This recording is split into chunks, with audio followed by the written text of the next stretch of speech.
In order to understand the present, we must understand the past. Although our ancient history is strange and usually unbelievable, there are solid links to present-day events. These links explain current events in global politics.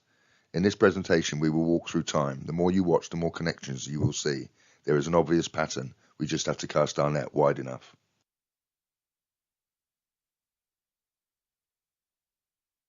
Far back in history, we find the Shining Ones. It's not clear who they were or where they came from. Some say Atlantis, Antarctica, Cro-Magnon man, unknown hominid, interdimensional, supernatural, or even extraterrestrials. I don't believe it's aliens. I'd consider all the other options, especially unknown hominid with an interdimensional connection. Humans bred with different ancient hominids, hence the different races, or hybrids. Could the Shining Ones be another hominid? The descriptions of them indicate they were human-like, but taller. Over many years I've traced the so-called Illuminati back in time. I came to the conclusion that their origin lies in ancient mythology. The gods of our past, royalty, priests, and black magic are intertwined. The date is 9700 BC. Earth had come to the end of the last ice age. Warm weather had returned. Mankind was still a hunter-gatherer. Although our lives were basic and sometimes brutal, we were free.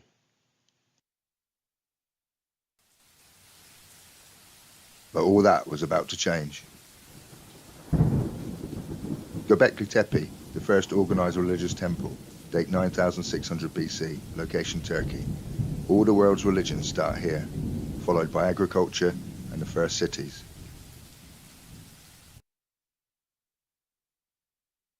One might ask, what on earth do these T-shaped pillars depict? In the center of the whole story are the T-shapes, because we can understand the T-shape as a stilized human being. We can be sure because in some cases we have the arms and we have the fingers depicted.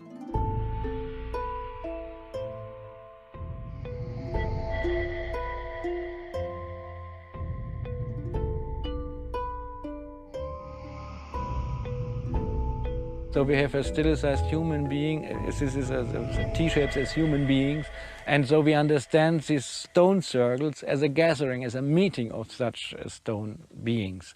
Two very important in the center, surrounded by other ones which are looking similar, which are smaller, less in size.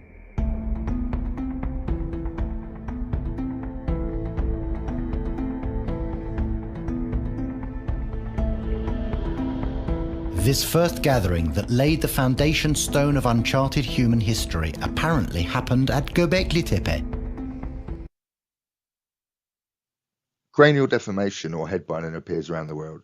First in Australia, 9400 BC, then in China, then in Shanidar Cave in Iraq. Cranial deformation was present across the ancient world in different and unrelated cultures, including the Mayans, Egyptians, Huns, and Polynesians. Were they trying to imitate someone or something they'd seen? On the right, we can see Shanidar Cave, where the elongated skulls were found in Iraq. On the left, we can see Göbekli Tepe in Turkey. Nearby is Nevali Churi, another archaeological site. Nevali Churi, date 8400 BC, location Turkey. Top left, they found a head with a snake. This is the same concept as Kundalini, shown by the sitar worn by the Brahmin Vedic priest in the middle picture. Kundalini awakening, sacred fire. In Hinduism, Kundalini is a form of divine feminine Shiva energy, a coiled serpent at the base of the spinal cord, awaiting awakening. Here are some descriptions of Kundalini. If the evolution of the soul is not accompanied by the evolution of the body, the soul won't be able to impress the inner experiences upon the physical brain. The soul won't be able to transfer the insights derived through the intuitive intelligence to the body, and therefore cannot be used by the soul and the higher beings to manifest the divine plan on earth. A light-filled energy that rises up through the meridians, the chakras, and then the hypothalamus. This correlates with illumination and activation of the third eye. The activation of the 7 chakras is the key to making the Philosopher's Stone. An occult description of the caduceus of Hermes, seen on the left, is that the serpents represent positive and negative charges of Kundalini. By opening the third eye, a channel is being created to higher beings that have a plan. Here's Andrew Collins with another object found at Navali Chori. In the descriptions given in the book, that before angels actually gained physical wings, they actually had feather coats, iridescent feather coats in one of the descriptions. So, as I said, I think it's an impression of the first angel. Enoch from the Bible said, "And there appeared to me 2 men exceedingly big, so that I never saw such on earth. Their faces were shining like the sun, their eyes too were like burning light, and from their lips was fire, coming forth with clothing and singing of various kinds in appearance, purple. Their wings were brighter than gold, their hands whiter than snow." We have men being described here, but perhaps not normal men. Amram was the father of Moses. Here's his description of angels. "I saw watchers in my vision, the dream vision. 2 men were fighting over me. They told me they had been empowered and rule over all mankind. I raised my eyes and looked. One of them was terrifying in his appearance, like a serpent, his cloak many-coloured yet very dark. And I looked again, and in his appearance his face was like a viper." The Ubaid culture began in Iraq, 6500 BC, followed by the Vinca culture in the Balkans, 5700 BC. The Vinca may have had the first written language. Both cultures made objects with serpent features. The Sumerian gods were known as the Shining Ones, or Anunnaki, from Sumeria, Iraq. They start to appear around 5400 BC. The Anunnaki are referred to in the Bible as the Elohim, or fallen angels. The Book of Enoch calls them the Watchers. The names of the Mesopotamian gods who bore the title Ushum-Gel, or Great Serpent, or Dragon, are Anu, Enki, Enlil, Ningishida, Dumuzi, Marduk, and Inanna, or otherwise known as Ishtar. We're really interested in Anu, Enki, Enlil, and Ningishida in this story. Here are some examples of the Shining Ones from around the world. From the papyrus of the scribe of Ani in Egypt, "In very truth I am a Shining One, and a dweller in light, who hath been created and who hath come into being from the body of the god. I am one of the Shining." From India, in the earliest Vedic literature, all supernatural beings are called Devas and Asuras. The etymological roots of Deva means a shining one. Ireland, the Tuatha De Danann are a supernatural race in Irish mythology, also known as the Shining Ones. Celtic, Belenus is a sun god from Celtic mythology, called the Fair, Shining One, or the Shining God. Greece, the Greeks called Apollo Phoebus, which means the Shining One, and there are many more examples. So how did they shine? From the Sumerian tablets, Enki took the belt, crown, and Melamu, or mantle of radiance. According to Anthony Green and Jeremy Black, the deities wore melam, an ambiguous substance which covered them in a terrifying splendor. According to A. Leo Oppenheim, Melamu is associated with some sort of sparkling headwear, like a crown or even a luminous mask.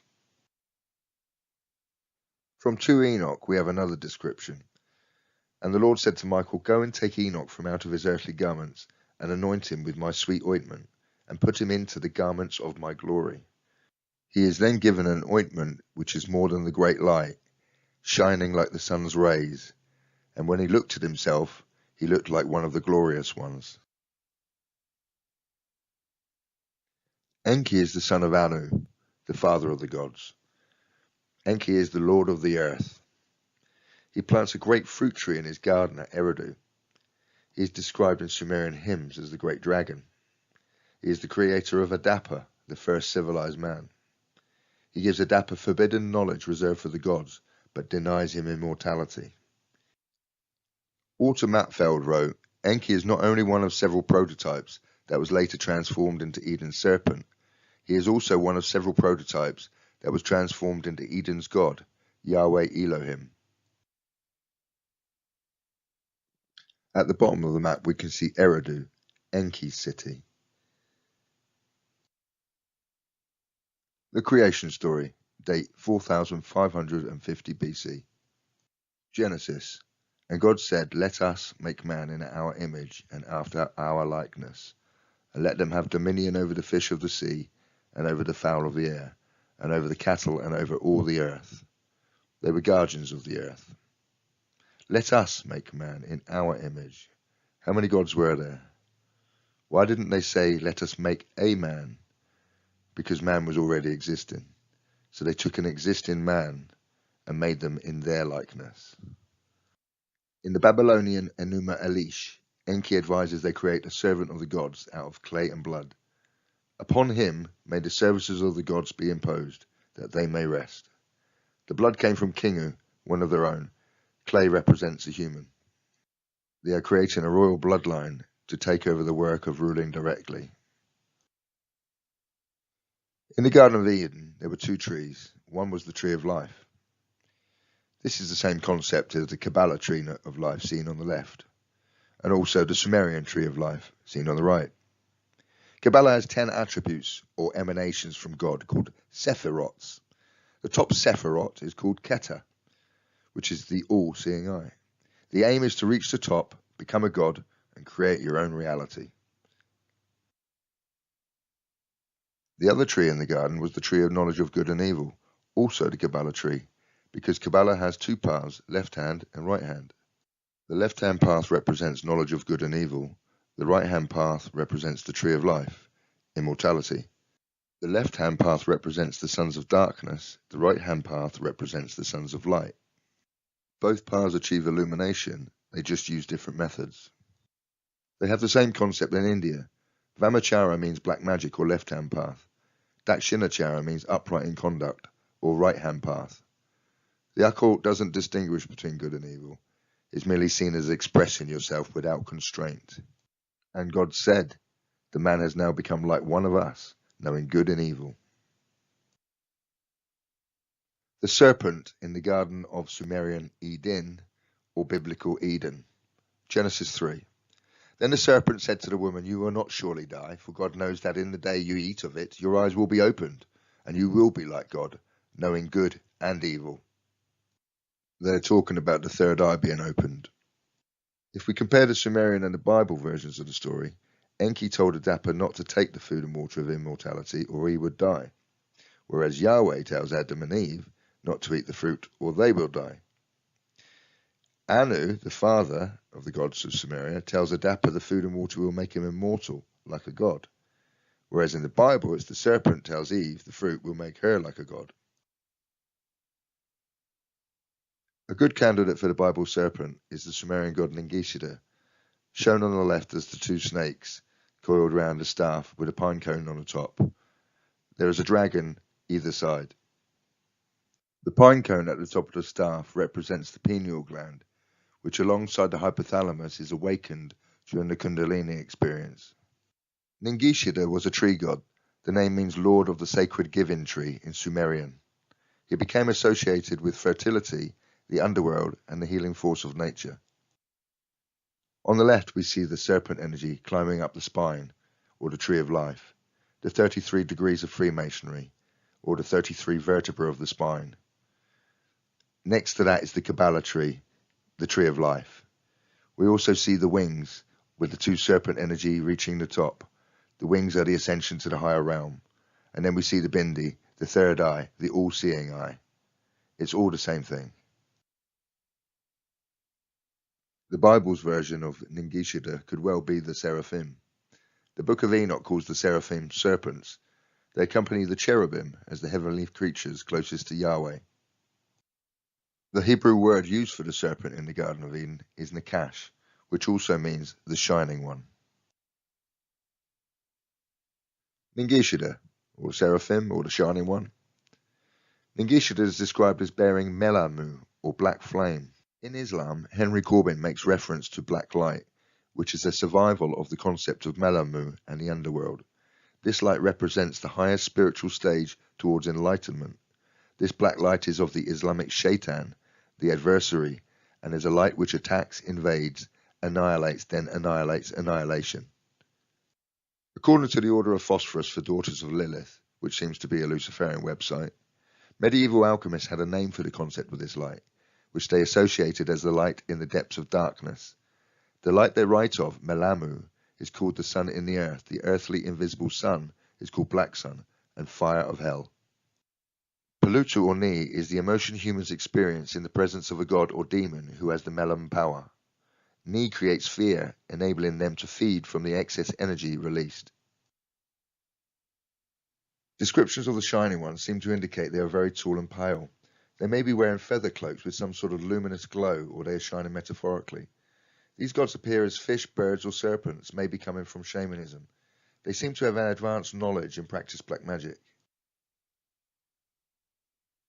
Adam, the new hybrid human, was now ready to represent the gods as the king and priest to the primitive people.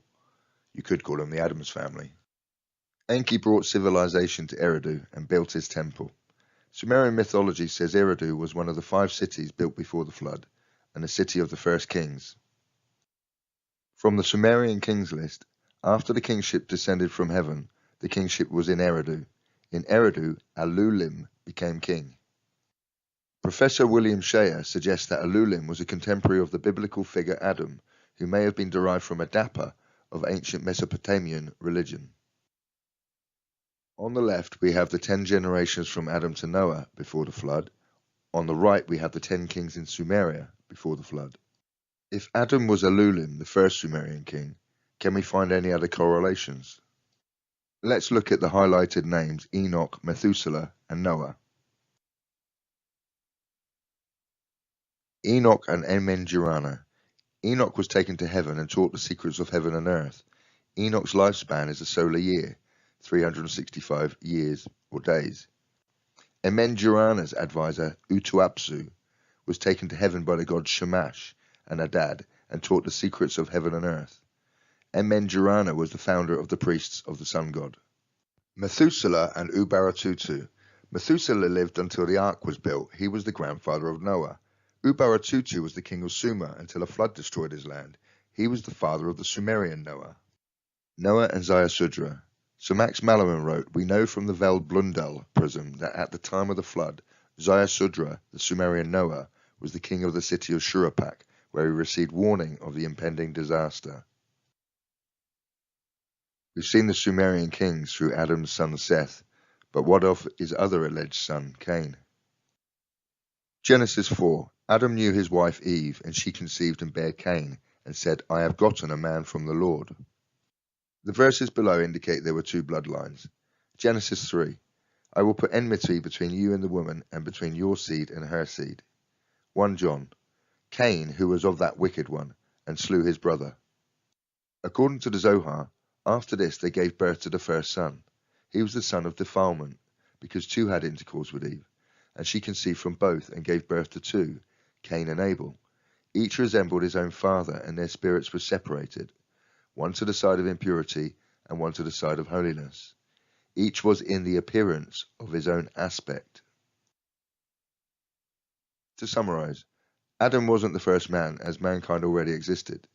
He was the first Sumerian king, doing the service of the gods for the Shining Ones. Ancient history indicates that the Shining Ones bred with humans, creating a hybrid royal priesthood to manage the people.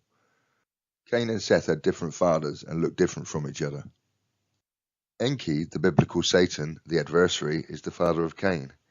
Anu or Enlil, the biblical Yahweh, is the father of Abel and Seth. Cain's bloodline are the sons of darkness. Seth's bloodline are the sons of light. The line of Cain and Seth battle each other to this day. It's called the war between the sons of light and the sons of darkness. A war between 2 shining ones. We will follow the bloodlines of Cain and Seth. Wars and slavery start to appear in history. The first war was recorded in 3500 BC in the city of Kish in Iraq. Slavery was recorded in 1800 BC by Hammurabi in Babylon in Iraq. Cain's family were the first Masons. Cain built a city named after his son. Tubal-Cain was a descendant of Cain. 33rd degree Freemason and Master Rosicrucian Manly P. Hall wrote, The Mason must follow in the footsteps of his forefather, Tubal-Cain.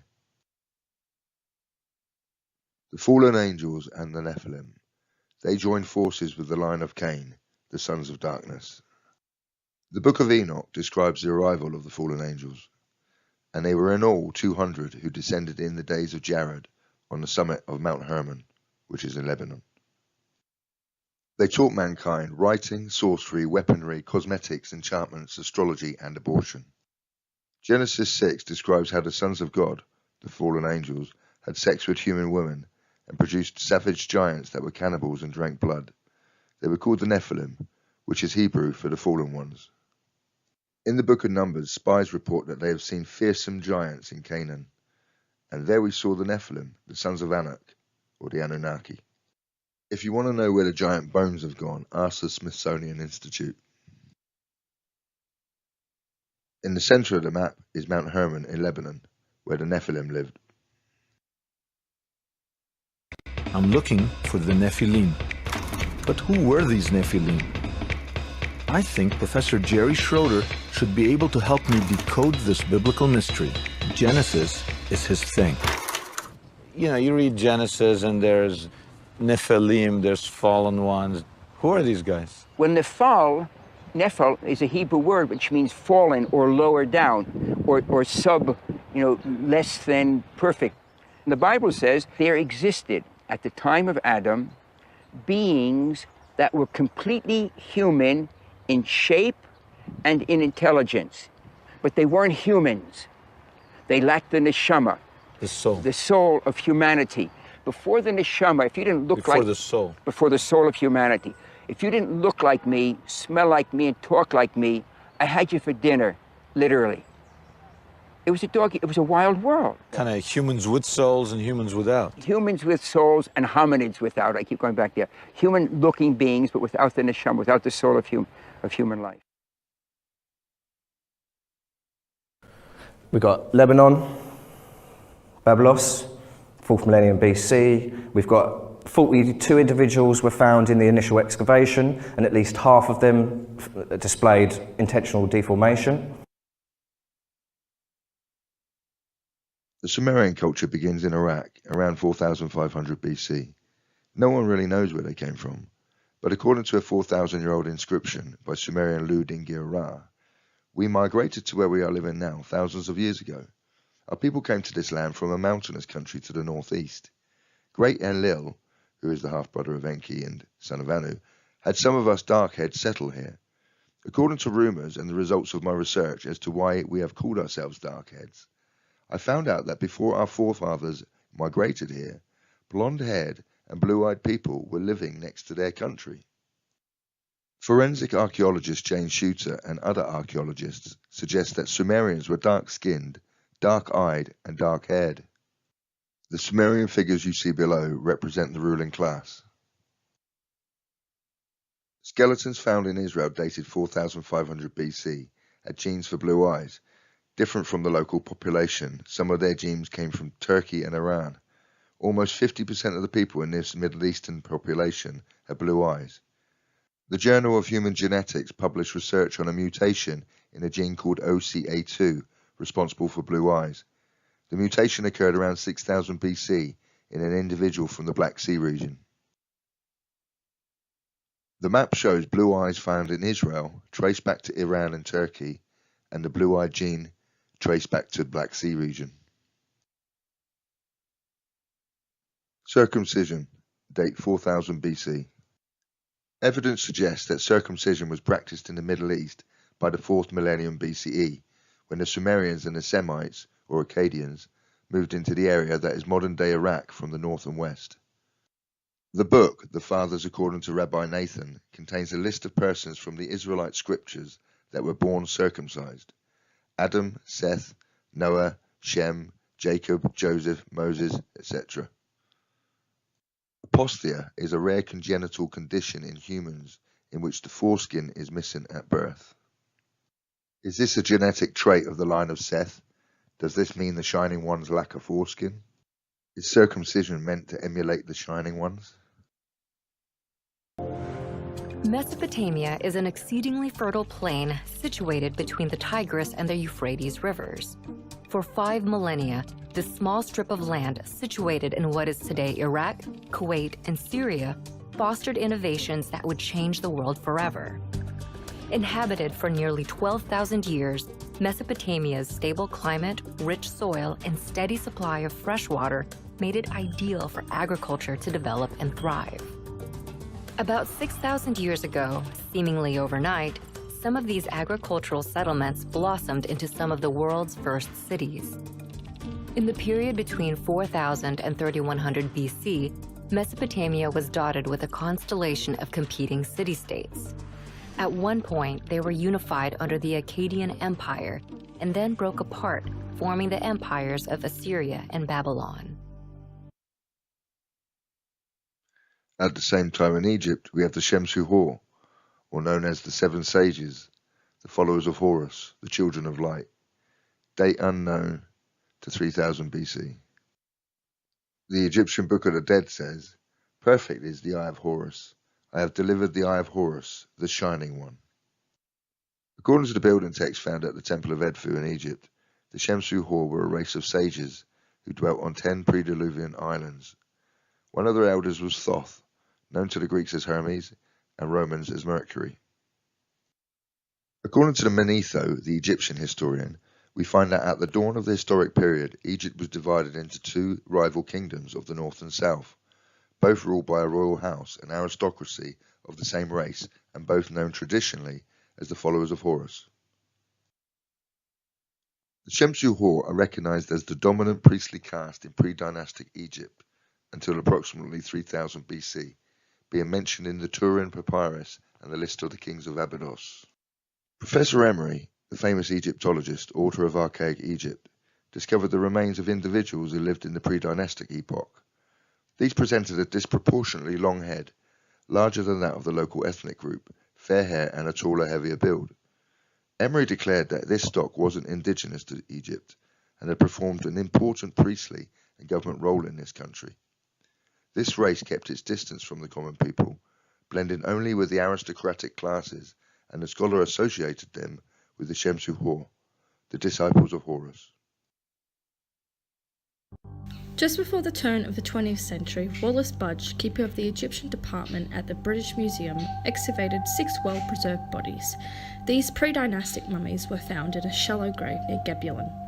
But it was the mummy with tufts of orange hair, aptly nicknamed Ginger, that curators and forensic scientists were intrigued with the most. In the Book of Noah, we have a description of his birth. "Unto Lamech my son there hath been born a son, the like of whom there is none, and his nature is not like man's nature. And the colour of his body is whiter than snow, and redder than the bloom of a rose. And the hair of his head is whiter than white wool, and his eyes are like the rays of the sun. And he opened his eyes, and thereupon lighted up the whole house. Lamech was afraid of him, and fled, and came to his father Methuselah. And he said unto him, I have begotten a strange son, diverse from and unlike man, and resembling the sons of the God of heaven. Remember Enoch's description of an angel with hands whiter than snow. Noah was a just man and perfect in his generations. Noah or Ziusudra, king of Shuruppak in Sumeria, Iraq, 2900 BC. Scholars generally agree that the flood occurred between 2900 BC and 2800 BC. Excavations revealed flood remains in Shuruppak dated to 2950 BC to 2850 BC. Comparing the Sumerian story to the Bible, Anu and Enlil plan to destroy humanity because they make too much noise at night. Yahweh wants to destroy humanity and the Nephilim because they were all corrupt. Enki saves Sumerian Noah from the flood. Yahweh saves Noah from the flood. In the Indian Vishnu Purana, Vaivasvata was the king of Dravida before the Great Flood. He was warned of the flood by the Matsya, fish avatar of Vishnu, and built a boat that carried the Vedas, Manu's family, and the 7 sages to safety. The Egyptian Book of the Heavenly Cow describes the destruction of mankind, in which humanity plots against the sun god Ra. The goddess Hathor is chosen by Ra to act as the violent eye of Ra. She was to deliver divine punishment to humanity, and did so by slaughtering the rebels and bringing death into the world. The survivors of Hathor's wrath were saved when Ra tricks Hathor. The seven sages represent the sons of light, spreading their enlightenment and illumination around the world, or the right-hand path of Kabbalah. In Sumeria, the seven sages were known as the Apkallu. Adam, Adapa, Alulim would have been one of them. Professor William Wolfgang Hallow of Yale University stated that Alulim was one of the seven demigods known as Apkallu. In India, the seven sages were known as the Saptarishi. Manu, the Indian Noah, took the seven sages in his boat to safety. Egypt, Thoth and the seven sages, the Shemsu Hor. In the Temple of Edfu, it's written that the temple was built by the seven sages, the senior ones and the followers of Horus, who lived on the primeval mound which was consumed by a flood. The seven sages created the new world after the flood. Noah had 3 sons, Ham, Shem and Japheth. Seth's bloodline came through Shem, the sons of light. Cain's bloodline survived through Ham and Japheth, but especially Ham's son Canaan. These are the sons of darkness. This map shows us the movements of this royal hybrid family around the world. They name each primitive culture they conquer after themselves. History shows that Shem, Ham and Japheth spread into each other's lands. The line of Seth and Shem, the sons of light, the Indo-Aryans. The Marianu or Amuru or Amorite Indo-Aryans, 3300 to 1200 BC. Marianu is an ancient word for the caste of chariot-mounted hereditary warrior nobility, which existed in many of the societies of the Middle East during the Bronze Age. The term is attested in the Amarna letters written by Harpy. Robert Drews writes that in the singular, Maria means young warrior in Sanskrit. He suggests that at the beginning of the late Bronze Age, most would have spoken either Hurrian or Indo-Aryan, but by the end of the 14th century, most of the Levant Marianu had Semitic names. The Aryans. Several writers and historians have traced the origins of the Aryans to the Caucasus Mountains region. Herodotus wrote, "In ancient times the Greeks called Iranians Kafir, but they were renowned as Aryans amongst themselves and their neighbours." The term Aryan derives from the ancient Indian Vedic Sanskrit and Persian Avestan term Arya for noble. The Aryan tribes in northern India called their land Aryavata. The map shows where Aryans were reported in the Caucasus Mountains, Iran and northern India. It's important to remember we are following the genetic traits of the royal bloodlines, not the people they rule over. Arata, the mystical land in the records of Sumeria and India. Arata seems to stretch from Armenia through Iran to Aryavata in northern India. Noah's Ark landed in the mountains of Ararat in a region called Urartu in Armenia. Enmerkar and the Lord of Arata is a legendary Sumerian account of the conflicts between Enmerkar, king of Uruk, and the unnamed king of Arata. Arata is an ancient land and tribe mentioned in the Mahabharata and Vedas. Enmerkar and Lugalbanda were 2 early kings of Uruk, Sumeria, who fought in the Mahabharata war. Aratas consider themselves the descendants of Buddha. 32 signs of a great man are described in the Pali Canon. They are believed to have formed the basis for early representations of the Buddha. Number 29 is eyes deep blue. Number 14, golden-hued body. Minor marks, number 80, his body emanates a halo of light. Buddha was of royal blood. His name was Prince Siddhartha Gautama. Japheth, the sons of darkness. Let's look at the Anglo-Saxon royal genealogies. The majority of the surviving pedigrees trace the families of Anglo-Saxon royalty to Woden. The Anglo-Saxons preserved their royal genealogies. The earliest source for these genealogies is Bede, who in his Ecclesiastical History of the English Nation said of the founders of the Kingdom of Ghent, "The first 2 commanders are said to have been Hengist and Horsa. They were the sons of Victgilsus, whose father was Vector, son of Woden, from whose stock the royal race of many provinces deduced their origin." The Anglo-Saxon chronicles and the Textus Rofensis continue their pedigrees back to the biblical patriarchs Japheth, Noah, and Adam. They also served as the basis for pedigrees that would be developed in the 13th century Iceland for the Scandinavian royalty. Japheth in Georgia. According to the medieval Georgian chronicles, the legendary patriarch of the Georgian nation, Mutsketos, was the son of Kartlos, the son of Targamos, the Georgian spelling of biblical Togarmah, son of Gomer, son of Japheth, son of Noah. According to the chronicles, the descendants of Targamos successfully resisted the attacks of the Nimrodians. The Yamnaya culture, the first horse warriors, date 3300 BC. Another steppe culture seizes the mantle of horse kings. They are called the Yamnaya. Bands of nomads who roamed a territory north of the Black and Caspian Seas at the start of what's called the Bronze Age. By about 3000 BC, they become the greatest horse culture of the ancient world. Linguists have long maintained that many languages in Europe and Asia, including ancient Greek and Roman, Romance languages like French and Spanish, Germanic languages including English and the Scandinavian languages, even Russian and Indian Sanskrit, all derive from a common language source. The curse of Ham, the sons of darkness. Ham had a son called Canaan.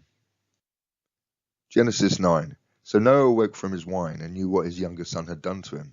Then he said, Cursed be Canaan, a servant of servants he shall be to his brethren. The Holman Bible Dictionary says, the sons of Canaan in the table of nations include the Hittites and Hivites, who were of Indo-European origin. The Hivites are a branch of the Canaanites.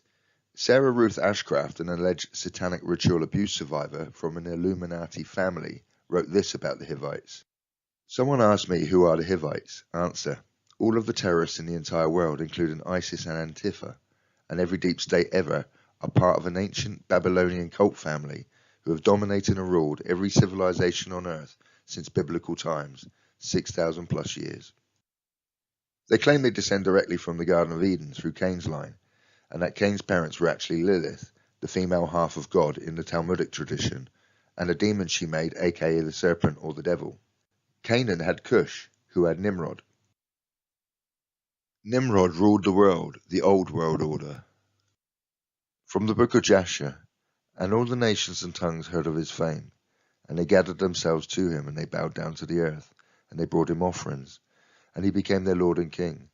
And they all dwelt with him in the city at Shinar. And Nimrod reigned in the earth over all the sons of Noah, and they were all under his power and counsel. And all the earth was of one tongue, and words of union. But Nimrod did not go in the ways of the Lord, and he was more wicked than all the men that were before him, from the days of the flood until those days. The Targum Pseudo-Jonathan states that Nimrod was the father of a pharaoh. Nimrod was Enmerkar, the king of Uruk, date 2900 BC to 2600 BC. The Sumerian tablets and the Bible both have a similar story of the Tower of Babel. Enmerkar of Uruk is building a massive ziggurat in Eridu and demands a tribute of precious metals from Arata for its construction. Genesis 11. But the Lord, seeing that their work will strengthen their rebellion against him, and hurt his children in the earth, said, Come, let us go down there and confuse their language, that they may not understand one another's speech. In the Sumerian story of Enmerkar and the Lord of Arata, the whole universe, the people in unison to Enlil in one tongue spoke. Then Enki, the Lord of abundance, whose commands are trustworthy, the Lord of wisdom, who understands the land, the leader of the gods, endowed with wisdom, the Lord of Eridu, changed the speech in their mouths, brought contention into it, into the speech of man, that until then had been one. Nimrod and Freemasonry. In the Encyclopedia of Freemasonry we find, the legend of the craft in the old constitutions refers to Nimrod as one of the founders of Masonry. Thus in the York MS No. 1 we read, At ye making of ye Tower of Babel, there was a masonry first much esteemed of, And the king of Babylon, ye called Nimrod, was a mason himself, and he loved well masons. One of the secret words of masonry is Yabalon, which stands for Yahweh, Baal, and Osiris, after the city of On. Top left is the Masonic Bible, bottom left is Baal, bottom right is Osiris. Notice how Osiris and Baal have both got the same kind of hat with a bobble at the top. I think they're the same god. Masons grudgingly accept Yahweh as a god. That's because Yahweh is part of the Shining One's family. The double-headed eagle first appears in the city of Lagash, Sumeria, Iraq, 2600 BC. The middle picture is from Turkey, where the Hittites adopted the symbol. It is also an established symbol for the Freemasons. This bloodline spread the symbol far and wide: Egypt, Rome, America, even Germany during World War II, Russia, Ukraine, and there are hundreds of others. The first record of circumcision appears in Egypt, 2350 BC. Now let's follow the line of Seth through Shem, the son of Noah, known as the Sons of Light, into China, India, and Egypt.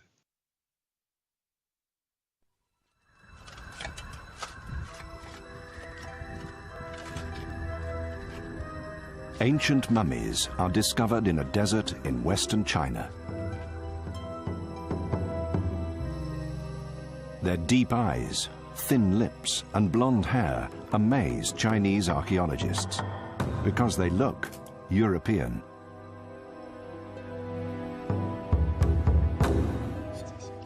The discovery of these Caucasian mummies defies history as we know it.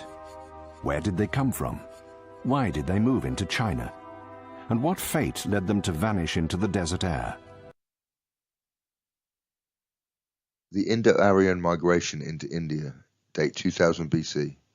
The most recent study on this subject, led by geneticist David Reich of Harvard University, was published in March 2018 and co-authored by 92 scholars. The study showed a major migration into India after 2000 BC of Indo-Aryans from the Eurasian steppe. They likely brought with them an early version of Sanskrit, mastery over horses, and a range of new cultural practices, such as sacrificial rituals, all of which formed the basis of early Hindu Vedic culture. The swastika is an ancient religious symbol of the Indo-Aryans. The word swastika comes from Sanskrit. In Hinduism, the right-facing symbol is called swastika, symbolizing the sun, prosperity, and good luck, while the left-facing symbol is called Salvestika, symbolizing night or tantric aspects of Kali. Once again, we have the left and right-hand path of Kabbalah.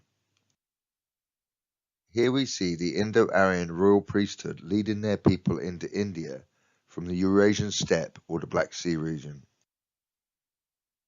If we compare Hinduism to the Bible, we see that the cherubim have 4 wings and 4 faces, and Brahma has 4 faces. The cherubim carry the throne chariot of Yahweh, known as the Merkabah. Garuda carries Vishnu as his vehicle, called the Vahana. The Aryan royal priests in India. Flavius Josephus wrote that the Greek philosopher Aristotle had said, "These sons of light are derived from the Indian philosophers. They are named by the Indians Kalani." Clertius of Soli wrote, "They descend from the philosophers of India. The philosophers are called in India Kalanians. The name of their capital is very difficult to pronounce. It is called Jerusalem." Megasthenes was sent to India by Seleucus Nicator about 300 years before Christ. He said they were an Indian tribe or sect called Kalani. Martin Haug, PhD, wrote, "The Magi are said to have called their religion Kesh-e-Ibrahim. They traced their religious books to Abraham, who was believed to have brought them from heaven." Voltaire believed Abraham descended from some of the numerous Brahmin priests who left India to spread their teachings throughout the world. The Mitanni kings were mainly Hurrian or Mariano. Their empire controlled Amorites, who included Habiru and Jebusites. King Baratana of Mitanni expanded his empire around 1650 BC. The Hyksos seem to be the same mix of people as the Mitanni, perhaps an outpost of theirs. They take over Lower Egypt around 1650 BC. They're known as the Shepherd Kings. The Hebrews are known as shepherds and kings.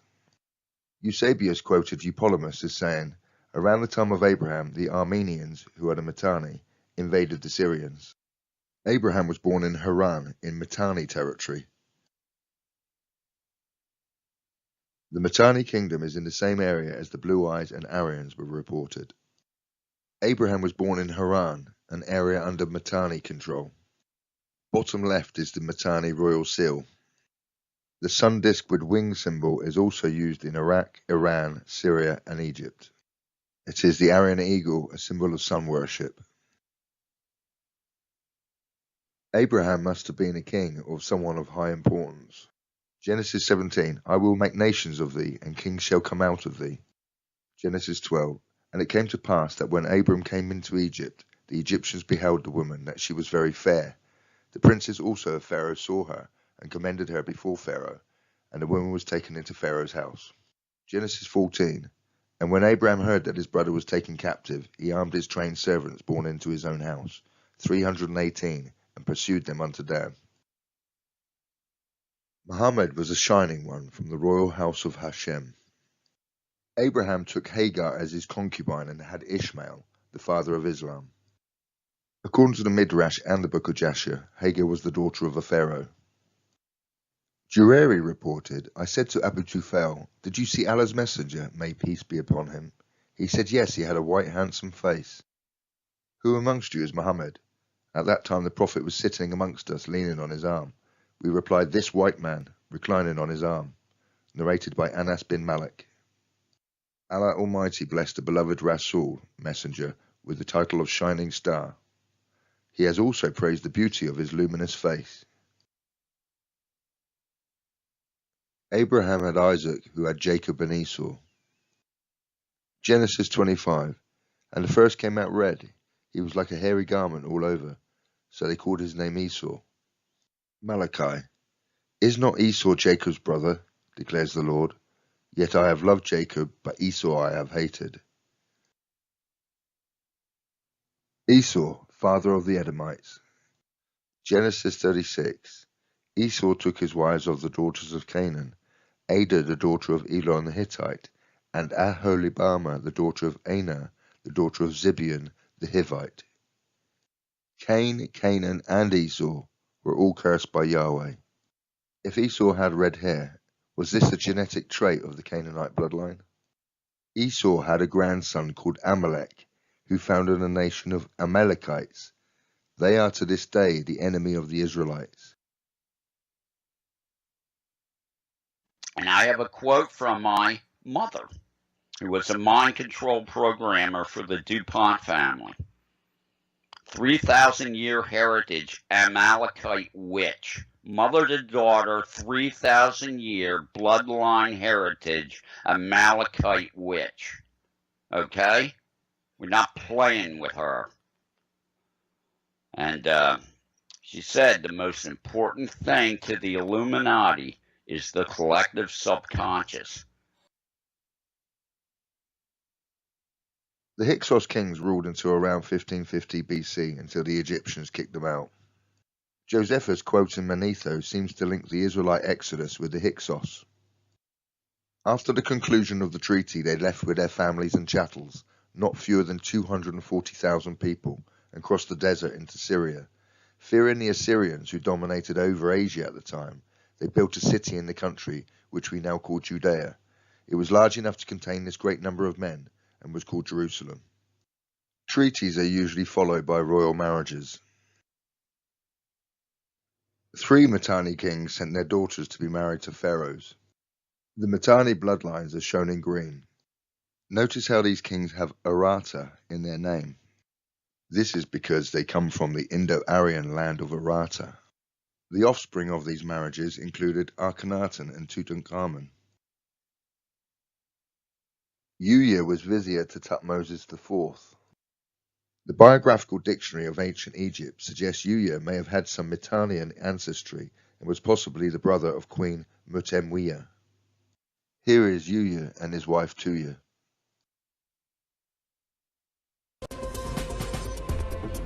This is Yuya, and this is Tuya. They're the grandparents of Akhenaten, who is now known to be King Tut's father.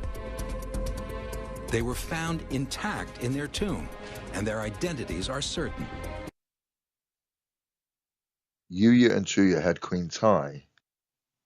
Famous Egyptologist William Flinders Petrie said Queen Tai was of Armenian origin and brought the art and religion to Egypt from her native land, Armenian Kingdom of Mitanni, and taught it to her son. Redhead Queen Tai, daughter of Yuya and Tuya, wife of Amenhotep III, mother of Akhenaten.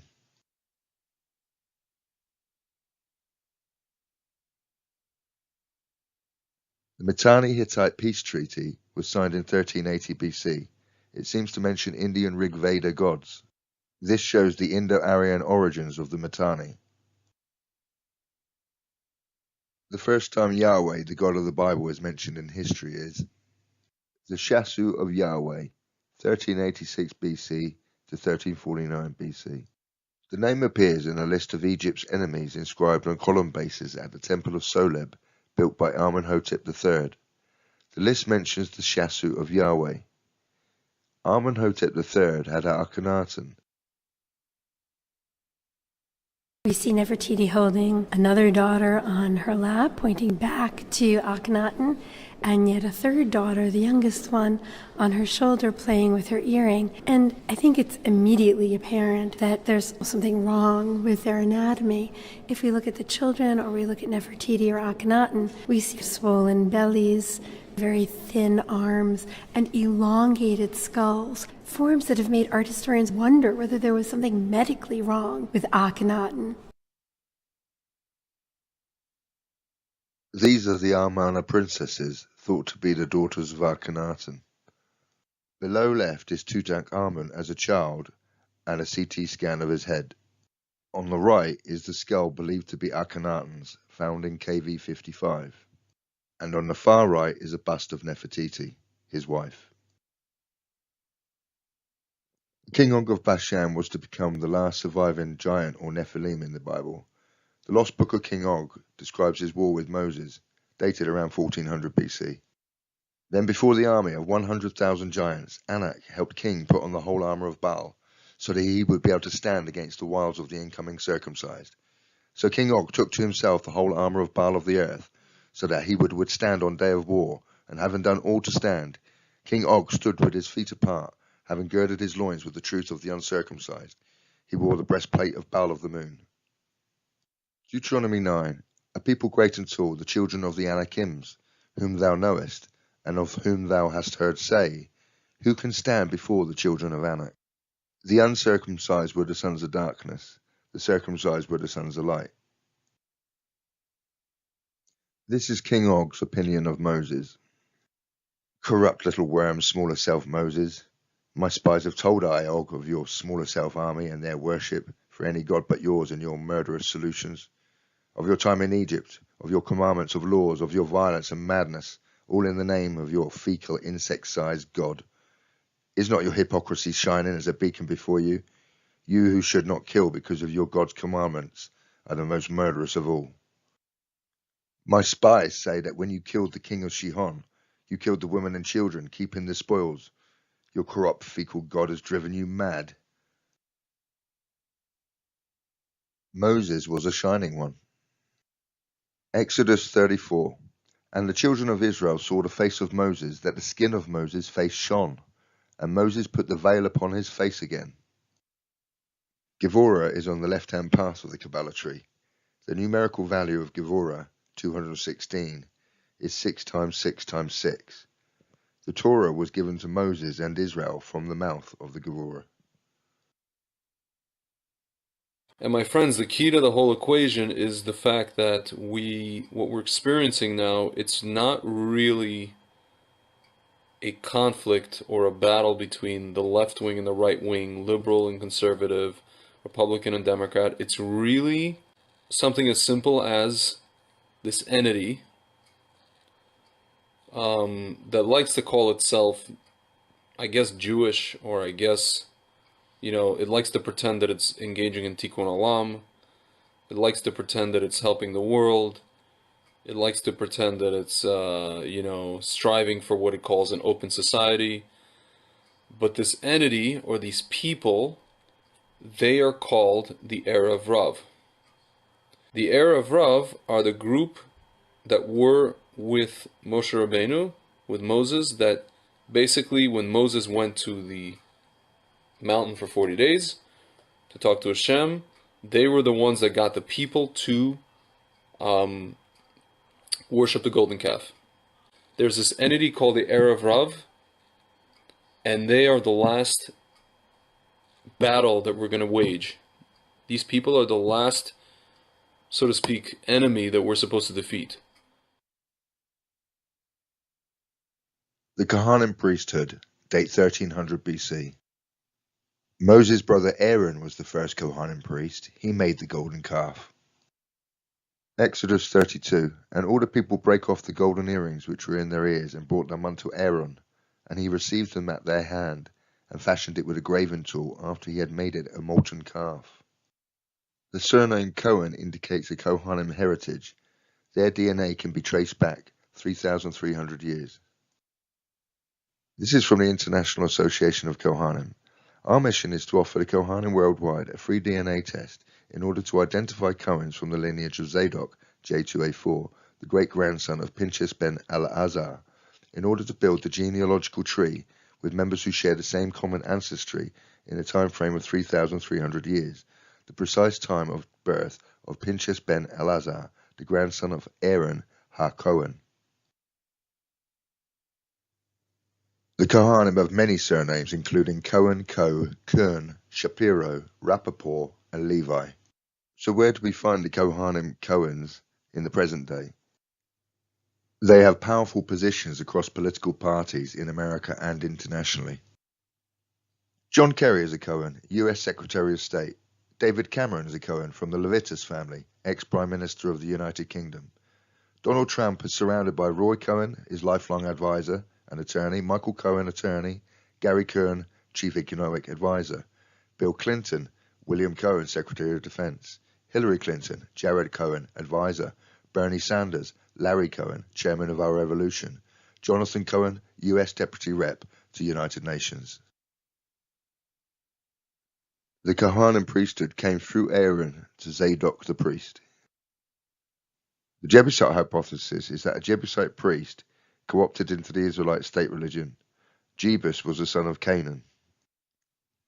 Zadok joined the conspiracy among native Jerusalemites, i.e. Jebusites, including Nathan and Bathsheba, that displaced the rightful heir to King David's throne, Adonai, in favor of Bathsheba's son Solomon, thus hijacking the throne and succession for the party of the conspirators. Well, who would do such a thing? In the middle of this anthem, the Queen will prepare herself for her anointing, the act which began with the invocation of the Holy Spirit. This is a most sacred part of the service, for it is the Queen's hallowing. Not until she has been anointed, as Solomon was anointed by Zadok, can she be crowned. British Israelism. They claim the British throne is a continuation of the Davidic throne. The British royal family is of lineal descent from the house of King David via a daughter of Zedekiah, the last king of Judah. According to this legend, the prophet Jeremiah and his scribe Baruch escaped with the king's daughters to Egypt. They later travelled to Ireland, where one of the surviving Judahite princesses, Tehatepi, married a local high king of Ireland. From this union, the Davidic throne was supposedly preserved, having been transferred to Ireland, then Scotland, and later England, whence the British monarchs are alleged to have descended. The stone of Scone, which has been used in the coronations of Scottish, English, and British monarchs for centuries, is traditionally claimed to be identical to both the pillow stone which was used by the biblical patriarch Jacob and the coronation stone of King David. There are several different versions of the story, depending on whether you look at Irish or Scottish sources. But three names tend to stay the same throughout each: Scotta, Guidel and Fergus Mór. With these three names, we can trace the Stone of Destiny back to biblical origins, all the way back to a princess of Egypt called Scotta. Scotta was the daughter of an Egyptian pharaoh, a contemporary of Moses, who left Egypt at the time of the Great Exodus with her husband, carrying the stone with her. They first travelled to Spain and then on to Ireland. Tophet is a Hebrew term from the Bible, used to refer to a site near Jerusalem at which Canaanites and Israelites were said to sacrifice children. On the left is an illustration. They burnt the babies. On the right we have Bohemian Grove. Guests include presidents, Republican and Democrat, royalty, heads of corporations, finance and military. They perform a similar ritual. Old habits die hard. Carthage, King Hiram of Tyre, Phoenician Canaanites, 970 BC to 936 BC. The phoenix comes from Phoenicia. On the right we see a picture of our royal bloodline celebrating their ancestry at the 2012 Olympics. King Hiram had close relations with the Hebrew kings David and Solomon. He sent cedar wood and skilled workers for the construction of the Great Temple in Jerusalem. They had a reputation for being great masons and engineers. Baal Hamon was worshipped in the Tyrian colony of Carthage as their supreme god. The archaeological record seems to bear out accusations in Roman sources that the Carthaginians burned their children as human sacrifices to him. Leviticus 18:21, and thou shalt not let any of thy seed pass through the fire to Molech. King Solomon. 1 Kings. Then did Solomon build an high place for Chemosh, the abomination of Moab, in the hill that is before Jerusalem, and for Molech, the abomination of the children of Ammon. The seal of Solomon is the signet ring attributed to King Solomon in medieval Arabic tradition, and the predecessor to the Star of David. The ring gave him the power to command demons, jinn, genies, and spirits. The Lesser Key of Solomon is an anonymous grimoire on demonology. In one of the 5 books called the Ars Goetia, 72 demons are listed, including King Belial. Hiram Abiff is the central character for the 3rd degree of Freemasonry. Hiram is the chief architect of King Solomon's temple. He is murdered for not revealing the Master Mason's secret passwords. Solomon became allied to Pharaoh, king of Egypt, by marriage and took Pharaoh's daughter and brought her into the city of David. Carthage, the Rab Kohanim. The wealthy families of Carthage that dominated the city were the chief priests, known as Rab Kohanim. This position was hereditary and the priesthood was involved in state functions. That would include child sacrifice. The Kohanim bloodline comes from Aaron through Zadok. They are from the tribe of Levi, known as Levites. The descendants of Zadok form the priesthood, the Kohanim, the Pharisees, and the Sadducees, who are collectively known as the Sanhedrin.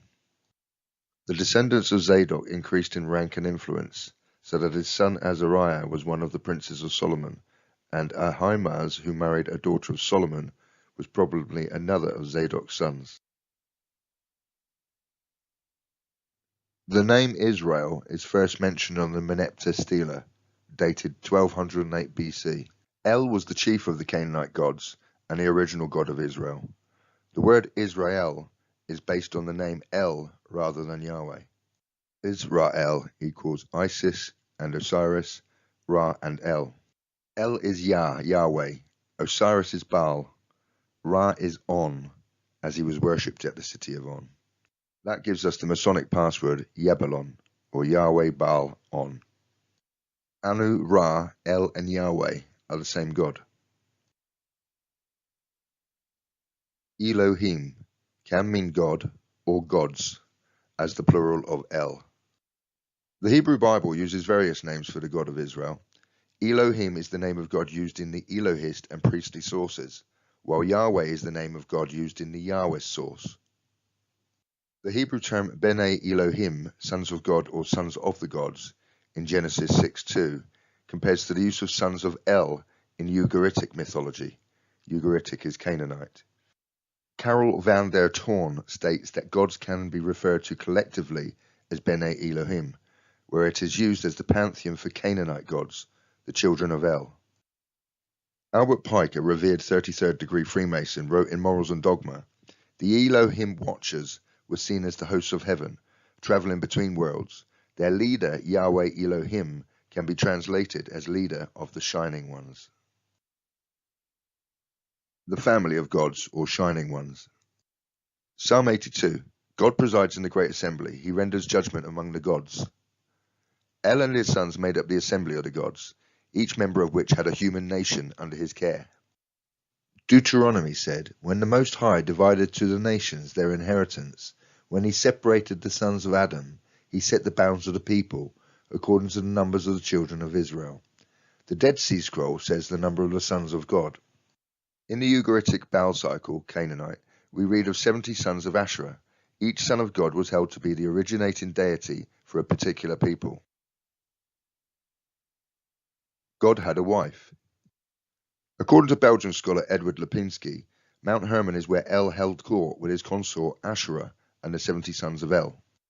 The Kuntelet Adrud text show that by 800 BC, the Israelites were still invoking Yahweh, El, and Baal. The texts say, Yahweh of Samaria and his Asherah, Yahweh of Taman, or Edom, and his Asherah. Asherah is identified as the queen consort of Anu, Sumerian, El, Canaanite, and Yahweh, Judaism. The Paracas skulls. They originate from the Black Sea region, date unknown. Then they appear in South America around 800 BC, around the time the Mitanni Empire collapses and Israel is established. These skulls are not due to head binding. The cranial capacity is larger, and they lack the same sutures as a human skull.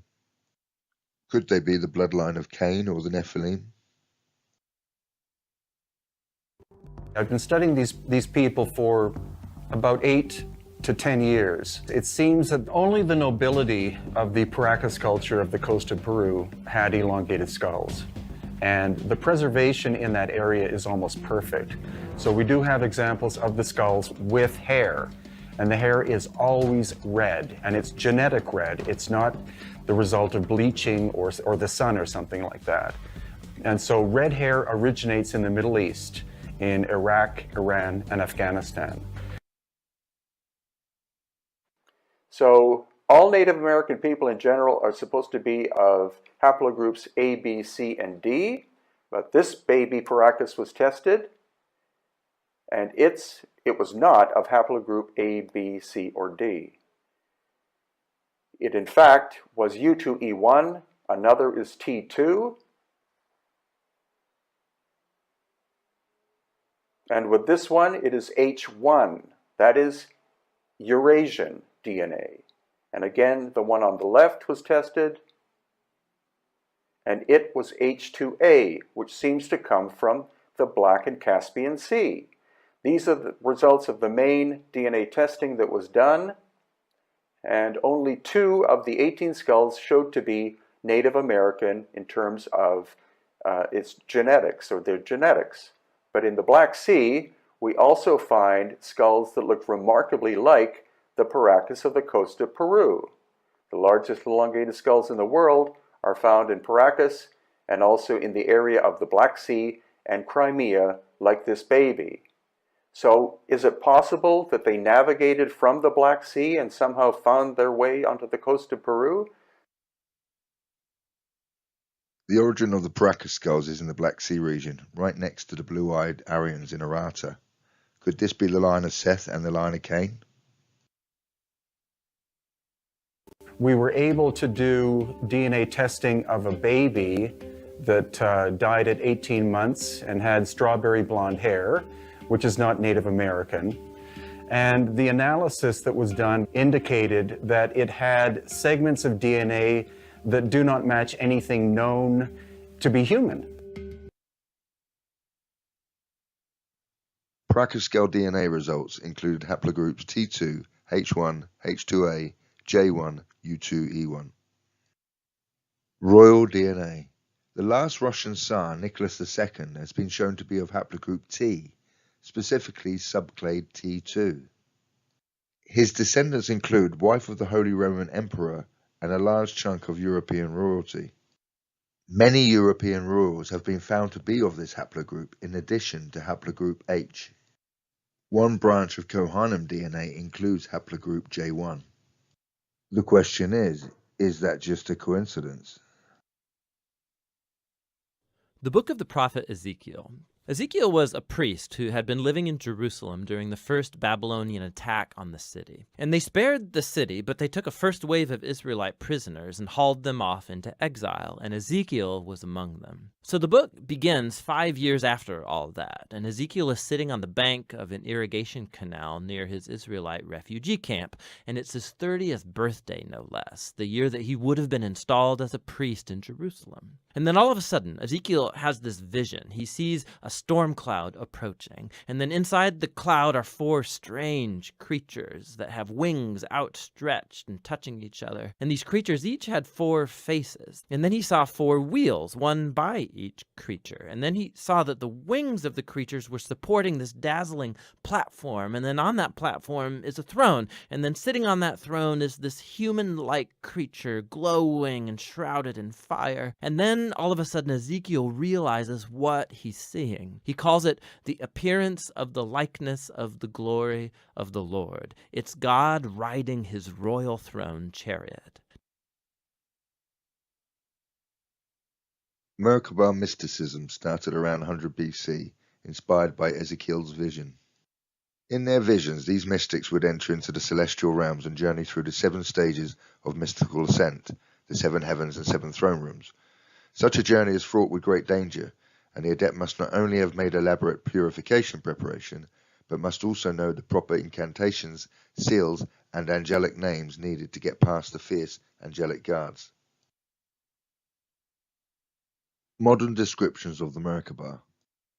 A Merkabah is a star tetrahedron, a 3-dimensional 8-pointed star made from 2 triangular pyramids, one pointing up and the other one down. The Star of David is a 2-dimensional version of a Merkabah. The Merkabah can draw source energy down to the physical and represents the concept of as above, so below from Freemasonry. The New Age, the Age of Light, representing the Sons of Light, describe the Merkabah this way. The Merkabah is our light body. A properly functioning Merkabah field has 2 tetrahedrons spinning incredibly fast in opposite directions, creating a light body that is capable of interdimensional and interstellar travel. When the Merkabah is activated, it forms a counter-rotating field of light which works as an interdimensional gateway, allowing a higher consciousness to incarnate into the physical body permanently. I don't know about you, but that doesn't sound too good to me. If successful, it becomes possible to take the physical body into the 4th dimension. Other beings in this realm include nature spirits and angels. This is not a good idea. I advise you not to try this. However, this is how you activate your Merkabah. Meditate on the 2 light pyramids around your body spinning in opposite directions. As they spin, see them create a light field around your body. Meditate on your intention, knowing your Merkabah will work for you to achieve it. This is the same concept as the law of attraction, found in the book The Secret and pushed by the New Age movements. That is the definition of magic, when your intent changes the reality around you. Light and dark magic are both from the Shining Ones. Neither of them are any good. They both want you to open the 3rd eye, so they have a channel into your light body. Merkabah in Hebrew means light spirit body. The Egyptians said Ka is the shadow that man knows as life, Ba is the essence, living forever. In Kabbalah, Keta is the all-seeing eye. The Indonesian word Kepala means head, where the 3rd eye is located. The Indonesian word for sun is Matahari. Mata means eye and Hari day, eye of the day. The Babylonian sun square equals 666 on all sides. In Egypt we have Ka and Ba. In Arabia, Kaaba. Kaaba, Allah, from El Ilah, gives us Kabbalah. The sun is the eye, the light of the day. The number 6 in the occult signifies man. The sun is 666, the perfected man, the activated light body, the capstone on the pyramid. The 3rd eye is opened, the Ba essence ascends on wings. The person is illuminated, the Illuminati, the Shining Ones. The descendants of Ezekiel and his priesthood were saved by Cyrus the Great in 539 BC. Isaiah 41. The second prophet predicts the coming of King Cyrus, who will liberate the Jews from their Babylonian captivity and will bring them to the promised land. Isaiah 45. Thus says the Lord to his anointed, to Cyrus. The word anointed means Moshiach or Messiah. The Sanhedrin celebrated Trump as a returning Messiah with a special edition 70-year redemption coin focused on generating an international effort to build the Third Temple. Darius the Great, 522 BC. Darius married two daughters of Cyrus the Great.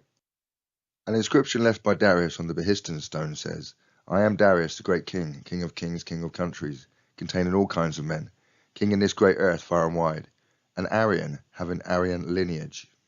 Darius and Cyrus are sons of light, and Trump is connected to them. One of the Dead Sea Scrolls found at Qumran, dated 165 BC to 110 BC, is called the war between the Sons of Light and the Sons of Darkness. The Sons of Light are preparing for war against the Sons of Darkness. The first attack of the Sons of Light shall be undertaken against the forces of the Sons of Darkness, the army of Belial, the troops of Edom, Moab, the sons of Ammon, the Amalekites, Philistia, and the troops of Kittim of Ashur. Supporting them are those who have violated the covenant. The sons of Levi, the sons of Judah, and the sons of Benjamin, those exiled to the wilderness, shall fight against them. Belial is like Baal, the king of evil, the king of darkness. Edom is from Esau, who married Canaanite women. Solomon sacrificed children to Molech, who was worshipped by the children of Ammon. J. Parker told us about his mother, the Amalekite witch. And the war continues to this day. Directly after Trump won the election in November 2016, the Sanhedrin invited him to initiate a joint effort with Russian President Vladimir Putin in building the Third Temple. February 2020, the Sanhedrin mints a coin for the battle between the Sons of Light against the Sons of Darkness. Persoff said, throughout history, whenever any move is made to bring redemption, the dark side increases its efforts to topple the righteous. Amalek came to battle Israel at Rephidim, just before the giving of the Torah. Their final battle will be with Amalek, also known as the Erev Rav, or the Sons of Darkness. Netanyahu, Putin, and Trump are all on the side of the Sons of Light. Archbishop Vigano's letter to President Trump. June 7, 2020. Mr. President, in recent months we have been witnessing the formation of two opposing sides that I would call biblical, the children of light and the children of darkness. The children of light constitute the most conspicuous part of humanity, while the children of darkness represent an absolute minority, and yet the former are the object of a sort of discrimination which places them in a situation of moral inferiority with respect to their adversaries, who often hold strategic positions in government, in politics, in the economy, and in the media. In an apparently inexplicable way, the good are held hostage by the wicked and by those who help them either out of self-interest or fearfulness. In these meetings, gestures count more than the words exchanged. In particular, the Pope's gifts send a profound message. Made by a Roman artist.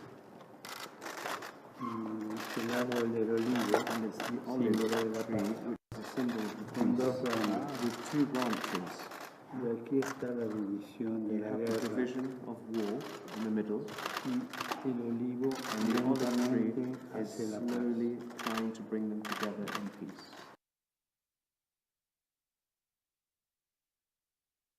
Like the Kohanim, the Pharisees descend from Zadok and are members of the Sanhedrin. The members of the Sanhedrin, the Kohanim, the Pharisees, and the Sadducees, plot to kill Jesus. Here's what Jesus and John the Baptist thought of them. John 8:44. Ye are of your father the devil, and the lusts of your father ye will do. He was a murderer from the beginning, and abode not in the truth, because there is no truth in him. When he speaketh a lie, he speaketh of his own, for he is a liar and the father of it. Matthew 23:33. Ye serpents, ye generation of vipers, how can ye escape the damnation of hell? Matthew 3:7. John the Baptist to the Pharisees. But when I saw many of the Pharisees and Sadducees coming to where he was baptizing, he said to them, You brood of vipers, who warned you to flee from the coming wrath? Remember Esau with the red hair, who married the Canaanites, and his family were called Edomites? In 125 BC, John Hyrcanus conquered Edom and forced them to convert to Judaism. Herod the Great was an Edomite. He killed all the newborn children when he heard a child would be born who would become king. Jesus stood before his son Herod Antipas at his trial. Jesus was the true king of the Aryan branch of the bloodline. The Merovingian kings and European royals claimed to be from this Holy Grail bloodline. Edom and Levi, who you could call royals and priests, now face up to Jesus. Edom, or the Edomites, represent the line of Cain, or the sons of darkness. Levi, or the Levites, represent the priesthood, the Kohanim, the Pharisees, and the Sadducees, or the sons of light. That's strange because Jesus represents the tribe of Judah, which is also the sons of light. Mark 3:6, and the Pharisees went forth and straightway took counsel with the Herodians against him, how they might destroy him. Jesus not only upset the royals and the priests, but also the bankers. And Jesus went into the temple of God and cast out all of them that sold and bought in the temple, and overthrew the tables of the money changers and the seats of them that sold doves. The royals, the priests, and the bankers joined forces to protect their interests, like a mafia family, one Illuminati family, divided but united by a common purpose. Now Jesus was still from that hybrid royal bloodline, and it appears he was a shining one too. Matthew 17, and after 6 days Jesus taketh Peter, James, and John his brother, and bringeth them up into a high mountain apart, and was transfigured before them, and his face did shine as the sun, and his raiment was white as the light. Psalm 45 describes him as fairer than the children of men. The book of Revelation includes John's vision of the Son of Man.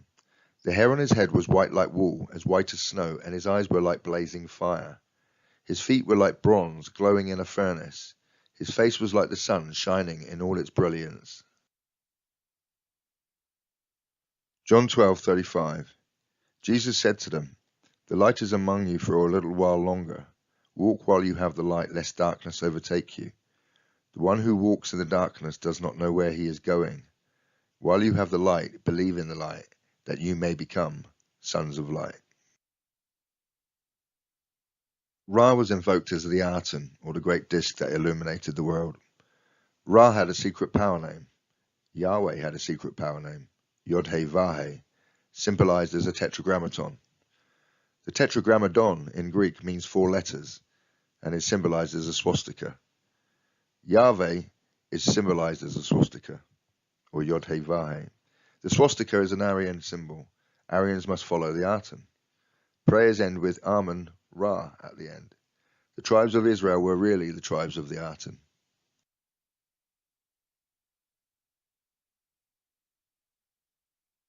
We can see how the sun disk symbol spread around the world as the family's power grew.